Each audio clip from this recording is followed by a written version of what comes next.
Friends, thank you for being here today. What if I told you that the most spectacular foreign policy blunder in recent American history was not a military invasion that failed or a diplomatic summit that collapsed, but rather a simple miscalculation about tariffs that has accidentally transformed their closest ally into their greatest economic rival? And ask yourself this: how does a nation that has dominated the Western Hemisphere for over a century suddenly find itself staring across the table at a country they once considered a compliant junior partner? Now holding all the cards? For the past 80 years, the relationship between the United States and Canada has been built on a fundamental assumption. We were the resource supplier, they were the market. We dug up the oil, they refined it. We grew the wheat, they processed it. We mined the minerals, they manufactured the products. This colonial economic model worked perfectly for Washington. Canada was predictable, reliable, and most importantly, had nowhere else to go. But in February 2025, Donald Trump made a fatal error that has shattered this cozy arrangement forever. He treated his most important ally like an enemy. And in doing so, he didn't just damage Canada, he created a superpower. To understand the magnitude of what has happened, we must strip away the political noise and examine the cold, hard mechanics of how empires rise and fall. This isn't a story about tweets or campaign rallies. This is a story about how the United States, in pursuit of short-term political theater, handed Canada the keys to the 21st century economy. And the most remarkable part? Most Americans still don't realize what they've lost. The catalyst for this seismic shift began, as these disasters often do, with arrogance masquerading as strength. On February 14th, 2025, the Trump administration announced sweeping tariffs on Canadian goods, 25% on lumber, steel, and agricultural products, 15% on energy. And then came the insult that crossed every red line, classifying Canadian aluminum and steel as threats to American national security under Section 232 of the Trade Expansion Act. Think about the psychological impact of that decision. You're telling your largest trading partner, your military ally, your next-door neighbor, who shares the longest undefended border in the world, that their basic industrial products represent a security threat to your nation. This wasn't trade policy. This was a declaration that Canada could no longer be trusted. But Washington made a critical miscalculation. They assumed Canada would react the way they always had: send a delegation to plead for exemptions, offer concessions on dairy markets or defense spending, accept the subordinate role, and move on. Instead, something unprecedented happened. The Canadian public said no, not just the government, but ordinary citizens making individual decisions that collectively became a national strategy. The data from the first quarter of 2025 tells a remarkable story. Canadian travel to the United States collapsed by 37% in March alone. Cross-border shopping, a tradition for millions of families, simply stopped. The Abacus polling firm found that 68% of Canadians plan to avoid American goods and services for at least 18 months. This wasn't organized by Ottawa.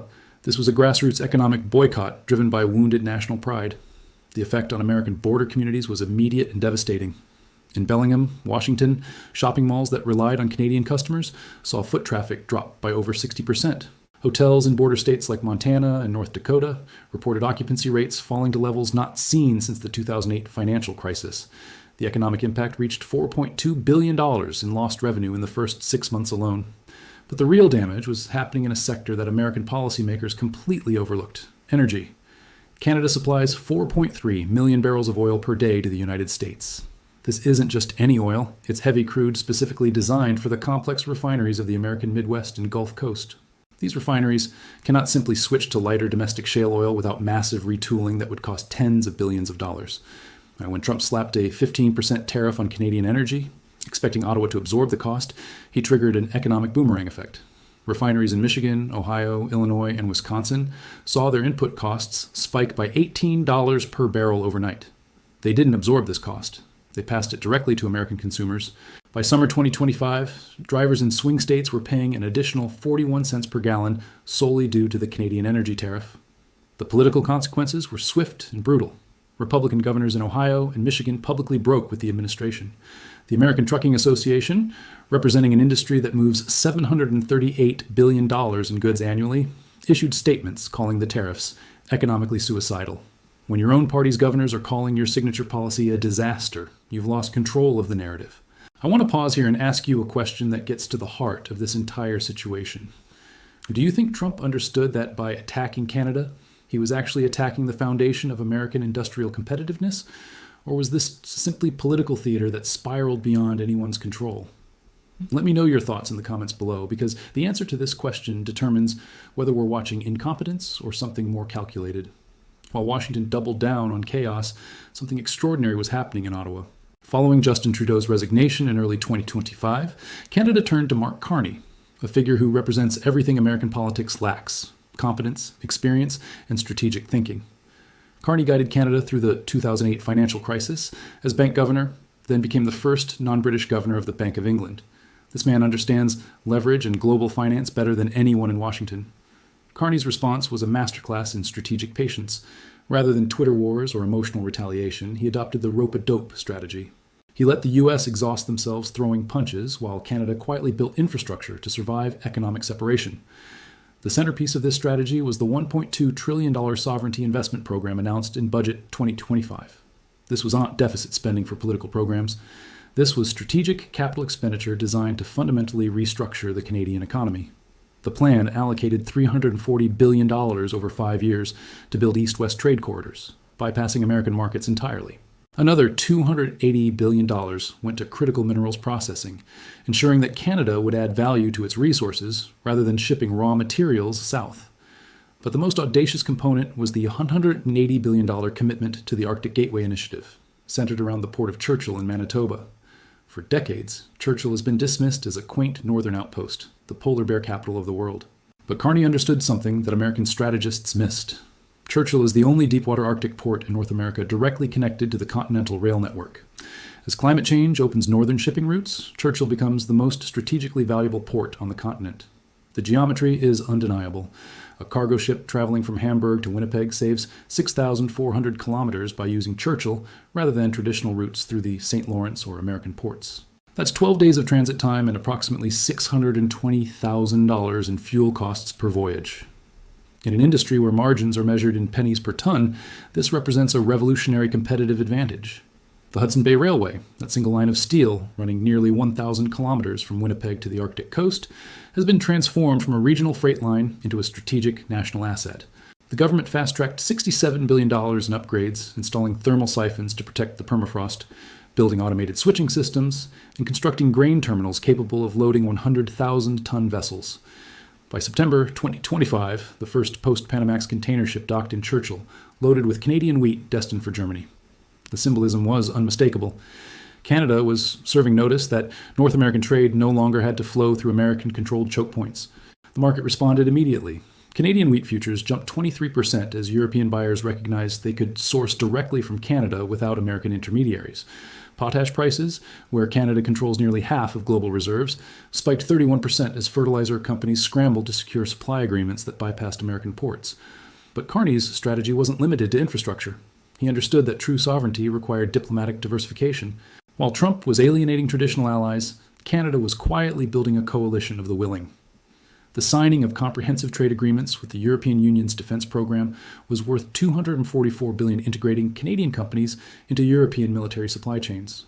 This wasn't just commerce. It was a signal that if the United States retreated from NATO, Canada had alternative security relationships. The Asia-Pacific strategy was equally sophisticated. Canada signed bilateral trade deals with Indonesia, Vietnam, and Thailand, targeting the 700 million person ASEAN market with a combined GDP exceeding $4.8 trillion. The message was clear. Canadian resources could reach global markets without American permission. Even their relationship with China was recalibrated with surgical precision. In November 2025, Carney met with President Xi Jinping in what both leaders described as a strategic reset. Without endorsing China's political system, Canada positioned itself as a pragmatic middle power, willing to trade with all sides while serving as proxy for none. This neutrality allowed Canadian companies to maintain access to both American and Chinese markets, while their American competitors were forced to choose. The results speak for themselves. By the end of 2025, Canadian exports to the European Union were up 34% year over year. Exports to Asia increased by 28%. Meanwhile, American agricultural exports were declining as international buyers found alternative suppliers who did not subject them to political uncertainty. The most telling indicator came from private equity flows. In the final quarter of 2025, foreign investment in Canadian logistics and infrastructure jumped by 340%. Global capital was voting with its money, betting that Canada, not the United States, represented stability and growth in North America. But perhaps the most sophisticated element of Carney's strategy was the timing. He recognized that all of these economic maneuvers were building toward a single date, July 1st, 2026. This is the mandatory review of USMCA, where all three countries must decide whether to renew the agreement for another 16 years. Trump had viewed this date as a weapon, assuming that 18 months of tariffs and pressure would bring Canada and Mexico crawling to the table, desperate for a deal at any cost. Instead, as the review date approaches, the panic is visible not in Ottawa, but in Washington. The December 2025 U.S. Trade Representative hearings were supposed to rubber stamp Trump's tough stance. Instead, they got corporate revolt. Over 3 days, 147 American business leaders testified, begging the administration not to destroy trade relationships. The American Apple Association warned that losing Canadian market access would bankrupt thousands of farms. The Automotive Policy Council showed that single car parts crossed the border 7 times during production. Taxing each crossing at 25% would add $1,140 to American-made vehicles. Ford's earnings cited supply chain disruptions for $1.4 billion in losses. GM closed 2 Michigan plants due to expensive Canadian components. Trade economists began drawing historical parallels. Lawrence Summers noted the situation resembled the Smoot-Hawley Tariff Act of 1930, which triggered global trade war and deepened the Great Depression. Carney has demonstrated what happens when a sophisticated economy refuses subordinate status, Summers wrote. During the Great Depression, American tariffs prompted trading partners to build entirely new networks bypassing the United States. Today's dynamic is identical. The Canadian steel mill that spent months certifying for German automotive companies won't abandon that relationship because Washington changes its mind. This brings us to the core insight that explains why Trump's strategy has backfired so spectacularly. Leverage in international relations isn't determined by the size of your economy. It's determined by alternatives. For 80 years, the United States maintained dominance over Canada by ensuring that Canada had no choice but to sell to American markets and buy American goods. That monopoly is now broken. Canada has built alternative supply chains, alternative customers, and alternative infrastructure. Mark Carney can walk into the USMCA review with a folder full of signed trade deals and a unified country behind him. He can look across the table and say, "We want free trade and partnership, but we don't need to be subjects. If you want a trade war, we've built the bunker to survive it. Can you say the same?" The United States, meanwhile, faces a $1.6 trillion hole in its economy if USMCA collapses. Half of that trade involves intermediate goods that fuel American manufacturing. Unlike Canada, the United States hasn't spent the last 18 months building alternative relationships.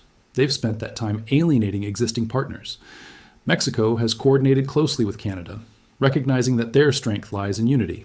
Both countries have aligned their negotiating positions and shared intelligence about American vulnerabilities. They understand that if they stand together, the United States cannot afford to lose both of them. The mathematics are brutal for American negotiators. The United States imports $429 billion worth of goods from Canada and Mexico annually. American manufacturers designed production around North American supply chains. Replacing those relationships would take years and cost hundreds of billions. Canada, by contrast, has already begun that replacement process. When the USMCA review begins, Canada will negotiate from strength, not desperation. I want to take a moment here to ask for your support. If you're finding this analysis valuable, please hit that like button and subscribe to the channel. It helps us continue producing in-depth geopolitical analysis that cuts through the noise to show you what is really happening in our changing world. Friends, what we're witnessing isn't just a trade dispute, it's a historical correction that has been decades in the making. For too long, Canada accepted the role of resource colony, shipping raw materials south and buying back-finished goods at premium prices. The pandemic supply chain disruptions showed the vulnerability of that model. Trump's tariffs provided the political justification to break free from it. The infrastructure being built today is permanent. The trade relationships being forged are sticky. Even if a future American administration offers to return to the old arrangement, the diversification won't simply reverse itself. The Canadian executive, who spent 2 years developing relationships in Vietnam, is not going to abandon them for the convenience of American buyers. More importantly, trust has been broken. In business, trust is the most valuable currency. When you treat a partner like an enemy, and when you weaponize economic relationships for political theater, you don't get to simply reset the relationship when it becomes convenient. What we're seeing is the birth of a new kind of superpower. Not a superpower of aircraft carriers and nuclear weapons, but a superpower of geography, resources, and strategic positioning. Canada controls the world's longest coastline, 20% of global freshwater, and the keys to the Arctic passages that will define 21st century trade routes. The warming Arctic has transformed Canada's northern coast from a frozen barrier into a highway. The Northwest Passage, blocked by ice for most of human history, now offers shipping routes that cut thousands of kilometers off journeys between Europe and Asia. Unlike the Suez Canal or Panama Canal, which can be blocked or controlled by hostile powers, the Northwest Passage runs through Canadian territorial waters. This geographic advantage is becoming a geoeconomic weapon. Every ship that refuels at Churchill, every ton of wheat loaded in Hudson Bay, strengthens Canada's legal claim to Arctic sovereignty. It transforms theoretical map lines into physical reality. The United States, meanwhile, finds itself in the unprecedented position of being economically dependent on a country it has chosen to treat as an adversary. American refineries need Canadian oil. American manufacturers need Canadian aluminum. American agriculture needs Canadian fertilizer. This dependency was manageable when Canada had no alternatives. It becomes a strategic vulnerability when Canada can sell to the highest bidder in global markets. The irony is profound. In attempting to make America great again by reducing dependence on foreign nations, Trump has actually increased American vulnerability by creating a more independent Canada. The quiet neighbor to the north, which had been content to remain in America's economic orbit, has been pushed into building its own gravitational field. As we look toward 2026 and beyond, the implications extend far beyond North America. Other middle powers are watching Canada's strategy with intense interest. Australia, Brazil, South Africa, all resource-rich nations that have chafed under great power dominance, are studying the Canadian model of strategic diversification. The lesson is clear. In a multipolar world, being exclusively aligned with any single power, even a friendly one, is a vulnerability. True sovereignty requires alternatives. Canada has spent the last 18 months building those alternatives, while the United States has spent that time destroying relationships. The most remarkable aspect of this transformation is how quietly it has occurred. While American media focused on political drama and campaign rallies, Canada was signing trade deals, building ports, and constructing the infrastructure of independence. The world woke up to discover that the junior partner in North America had become a peer competitor. This isn't the end of the US-Canada relationship. Geography, culture, and economic integration ensure that the two countries will remain connected. But it is the end of the assumption that Canada needs the United States more than the United States needs Canada. The new reality is one of mutual dependence between equals, not the colonial extraction model that has defined the relationship for generations. Canada has proven that a middle power, armed with smart strategy and patient execution, can reshape the balance of an entire continent. As we move forward, the question isn't whether Canada will remain America's closest ally. The question is whether America can adapt to having a true partner rather than a subordinate. The answer to that question will determine not just the future of North American trade, but the broader pattern of how great powers interact with their neighbors in an increasingly multipolar world. The human cost reveals itself in American communities paying for their government's miscalculation. Midwest towns like Youngstown and Flint face new factory closures as manufacturers struggle with Canadian input costs. The Mahoning Valley experiences the second great downsizing. 3 automotive parts manufacturers closed, citing the 25% Canadian steel tariff. These represent 4,700 jobs in communities already devastated by deindustrialization. Ironically, some factories are being courted by Canadian investors who want to relocate north of the border. The jobs aren't disappearing, they're moving to Canada. Meanwhile, Canadian farmers experience unprecedented prosperity. With direct market access through Churchill and freedom from American port bottlenecks, Canadian wheat commands premium prices. Saskatchewan farmers saw net income increase by 34% in 2025. This agricultural shift has profound implications for global food security. Canada now controls not just production, but the logistics chain moving grain to world markets. In a world where food security equals national security, Canada has quietly become indispensable. Energy transformation has been equally dramatic. Canadian companies, once price takers forced to accept American refinery terms, accelerated export infrastructure investments. Trans Mountain expansion finished 8 months early. New terminals at Prince Rupert and Churchill created alternative routes to global markets. Western Canadian Select now trades within $3 per barrel of Brent prices, compared to the historical $18 discount. This convergence represents billions in additional revenue. Alberta Premier Danielle Smith captured the moment. For too long, we were price takers with one customer. Today, we're price makers with options. That's sovereignty. Countries controlling critical resources with multiple market options hold enormous leverage. Canada now employs similar strategies across multiple sectors: energy, minerals, agriculture, freshwater. This shift terrifies American planners. Internal Defense Department memos leaked in January 2026 reveal concern about resource weaponization by allies, specifically citing Canada's ability to leverage critical mineral exports for political concessions. The irony is palpable. The United States, which weaponized economic relationships for decades, now finds itself vulnerable to identical tactics from its former junior partner. In this environment, geography and resources matter more than military power or population. Canada's vast territory, abundant resources, and strategic location provide advantages that can't be easily replicated or defeated. The fatal American mistake wasn't just imposing tariffs. It was assuming that Canada would never call their bluff. That assumption has created a superpower, and there's no putting that genie back in the bottle. The quiet neighbor to the north has awakened, and the world will never be the same. Thank you for joining me today, and I'll see you in the next analysis.